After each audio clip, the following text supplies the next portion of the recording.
എനിക്കിന്ന് വൈകുന്നേരത്തിനുള്ളിൽ ഈ ഫയലിന്റെ ഫുൾ ഡീറ്റെയിൽസ് കിട്ടണം.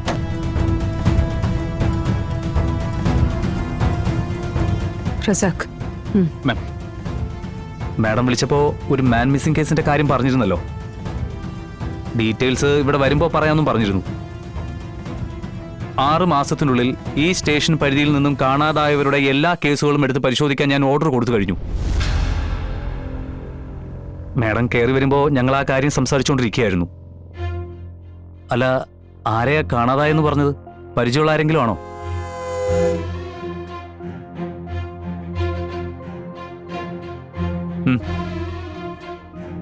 മാഡം, ഇതുപോലൊരു ഫയലിനകത്ത് കയറി പറ്റേണ്ട ഒരു കേസല്ല റസാഖ് ഇത്. മിസ്സിംഗ് ആയിരിക്കുന്നത് എന്റെ അമ്മയോ? Oh my god. എപ്പോഴായിരുന്നു മാഡം അത്? ഇന്നലെ. പക്ഷെ ഇതില് വിചിത്രമായ ചില കാര്യങ്ങളുണ്ട്. എന്റെ സഹോദരിമാര് പറയുന്നത് അച്ഛനാ അമ്മയെ കൂട്ടിക്കൊണ്ടു പോയെന്നാ. പക്ഷെ അച്ഛനത് സമ്മതിച്ചു തരുന്നുമില്ല. അത് കൊള്ളാലോ. പിന്നെ അമ്മ എവിടെയാ പോയിരിക്കുന്നത്? അത് തന്നെയാ എന്നെയും കുഴപ്പിക്കുന്ന പ്രശ്നം. അച്ഛനാണ് കൊണ്ടുപോയെന്ന് അച്ഛൻ സമ്മതിച്ചു തരുന്നില്ല. മാഡത്തിന്റെ സഹോദരിമാര് അച്ഛൻ അമ്മയെ കൂട്ടിക്കൊണ്ടു പോകുന്നത് കണ്ടതല്ലേ? പക്ഷെ അച്ഛനത് സമ്മതിക്കാത്തിടത്തോളം കാലം നമുക്ക് എന്ത് ചെയ്യാൻ പറ്റും?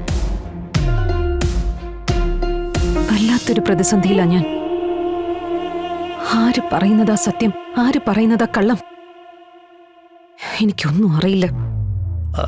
അച്ഛനാണ് അമ്മയെ വന്ന് കൂട്ടിക്കൊണ്ട് പോയിരിക്കുന്നെങ്കിൽ പിന്നെ ഞാനിതിൽ എന്ത് ചോദിക്കാനാണ് മാഡം? എനിക്കറിയണം, അച്ഛൻ പറയുന്നത് കള്ളമാണോ ശരിയാണോ എന്ന് എനിക്കറിയണം. പറഞ്ഞത് കള്ളമാണെങ്കിൽ അമ്മ എങ്ങോട്ടാ കൂട്ടിക്കൊണ്ടു പോയെന്നും അമ്മ ഇപ്പൊ എവിടെ ഉണ്ടെന്നും എനിക്കറിയണം. അത് ചോദിച്ചറിയാം മാഡം. എന്റെ അച്ഛനാണെന്നുള്ള പരിഗണനയൊന്നും വേണ്ട. സത്യം പറയിക്കാൻ നിങ്ങൾക്ക് നിങ്ങളുടെ വഴി നോക്കാം. Yes ma'am, okay.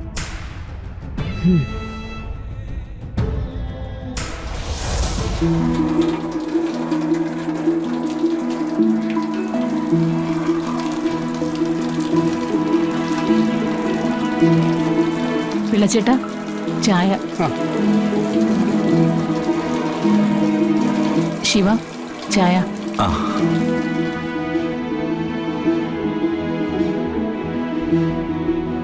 അച്ഛൻ എഴുന്നേറ്റില്ലേ പുനി?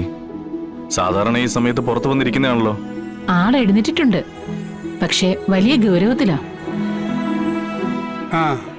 ഇന്നലെ രാത്രിയില്ലേ സാറ് ഡയറിയൊക്കെ എടുത്ത് നോക്കുന്നുണ്ടായിരുന്നു. എന്തോ ആർക്കും ഒരു പണി വരുന്നുണ്ട്. നാളികേരത്തിന്റെ കണക്കൊക്കെ കൃത്യമായിട്ട് കൊടുത്തിട്ടുണ്ടല്ലോ അല്ലേ? അത് പിന്നെ കൊടുത്തില്ലെങ്കിൽ എന്നെ ഇവിടെ കിടത്തി പൊറപ്പിക്കൂ. രാഘവൻ സാറിന് ഓർമ്മക്കുറവ് ഉണ്ടെന്നൊക്കെ പറഞ്ഞ് ചുമ്മാതാ.